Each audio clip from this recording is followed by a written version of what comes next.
Our mission as the Historic Vehicle Association is to share America's automotive heritage with the American people. It's really that simple.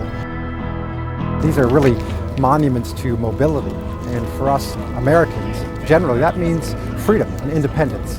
So it's appropriate, of course, that we have these cars here today in Washington, D.C. It's truly astounding, particularly if you walk some distance away and then look back at it, and you realize these cars are actually sitting on the mall in line with the Washington Monument and the Capitol and the Lincoln Memorial. It's pretty amazing. Bringing this all together is just an incredible feeling. What the HVA is out here doing, it's invaluable.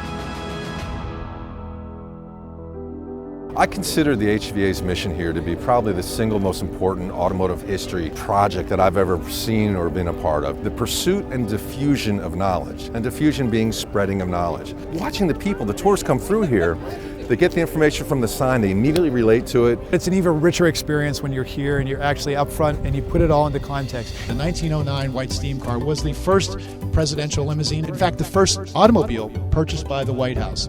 The connection with President Taft, the culture, the development that followed after that is just incredible. It's a physical remnant that gives you an idea of what it might have been like. You don't get the same thing if you're reading a book or you're having somebody tell you about it. The journey of the steamer from Washington to Cape Cod, back to Washington today is really remarkable, and it started a revolution that touches our lives. And we're so honored to be included and to have this car included. What a magnificent thing. And to have Mr. Taft come by today is just great. I think he kind of looked longingly at the back seat.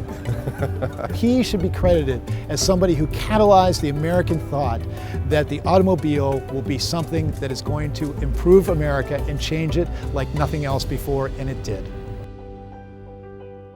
And then we have the 1962 Willis Jeep CJ6 from the Reagan Ranch.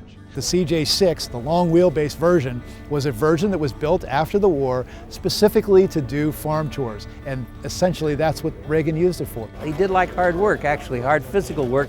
For him that was recreation, and the Jeep was a very important part of that work. He loved this Jeep. He would drive it on all the trails on Rancho del Cielo. It really made the ranch experience important to him. And so to have it here on the National Mall is just terrific. This Jeep itself, beyond being a prized possession of a very esteemed president, was a workhorse. If it could talk, I'm sure it's been up and down a lot of mountains, but it arrived here looking good, and I think that sort of personifies the American spirit. In addition to getting from point A to point B, cars are an awful lot of fun, and I'm sure President Reagan had a lot of fun in that Jeep each and every day. That Jeep meant a lot to him because it was the only opportunity he had to drive a car for probably 2 decades. Those of us who are connected with the Reagan Ranch are very proud and pleased to have the President's Jeep be a part of the HVA collection.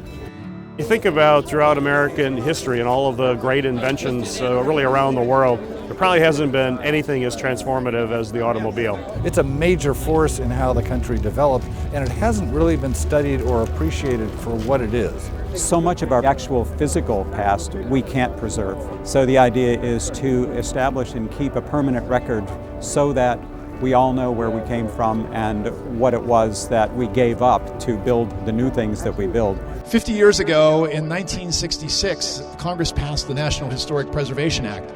But what has been sorely missing is anything to do with the automobile in a structured way like that. So back in 2014, we launched the National Historic Vehicle Register with the U.S. Department of Interior and the Library of Congress. And the objective was to document vehicles that were truly historic. So why we're here today is to actually honor and recognize 2 great Americans. And it's as much, if not more, about people than it is about horsepower.